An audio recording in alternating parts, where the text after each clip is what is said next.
জাতীয় সড়ক যেন নকলের স্তূপ। ফারাক্কা থেকে জঙ্গিপুর সর্বত্রই পরীক্ষা হলে নিয়ে যাওয়া ছাত্রছাত্রীদের নকল ছেঁড়ার চিত্র। কাগজের টুকরোতে যেন ভরপুর ফারাক্কা, শামশেরগঞ্জ, সুতি, রঘুনাথগঞ্জ এলাকা। মাধ্যমিক পরীক্ষা শুরুর দিন থেকে এমন দৃশ্য দেখা গেলেও আজ বৃহস্পতিবার শেষ দিনে মহোৎসবের সঙ্গে নকলের কারবার।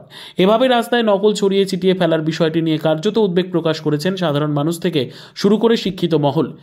কোন সময়ে বসবাস করছি আমরা? পড়াশোনার মান কি এতই নিচে নেমে গিয়েছে? একদিকে যখন মাধ্যমিক পরীক্ষার শেষ দিনে ছাত্রছাত্রীদের সামাল দিতে সমস্ত স্কুলে পড়া পুলিশি নিরাপত্তা দিচ্ছে, ঠিক তখনই পরীক্ষার হল থেকে বেরিয়ে নকল ছেটানোকে যেন উৎসবে পরিণত করছে ছাত্রছাত্রীরা। চলন্ত গাড়িতে একে অপরের গাড়িকে উদ্দেশ্য করে ছিটিয়ে দেওয়া হচ্ছে নকল বা টুকলি ছেটানোর ফলে ঠিকমতো বাইক নিয়ে যাতায়াত করতেও হিমশিম খাচ্ছেন সাধারণ মানুষ। সবচেয়ে বড় কথা, ছাত্রছাত্রী এবং সমাজের নৈতিক মান নিয়ে প্রশ্ন দেখা দিচ্ছে এই নকলের কারবারে। কেমন এভাবে উৎসবের মেজাজে ছাত্রছাত্রীরা নকল ছেটাতে ছেটাতে রাস্তা দিয়ে যাবে, তা নিয়ে উদ্বেগ প্রকাশ করেছেন সাধারণ মানুষ। নিন্দার ঝড় উঠেছে শিক্ষিত মহলেও।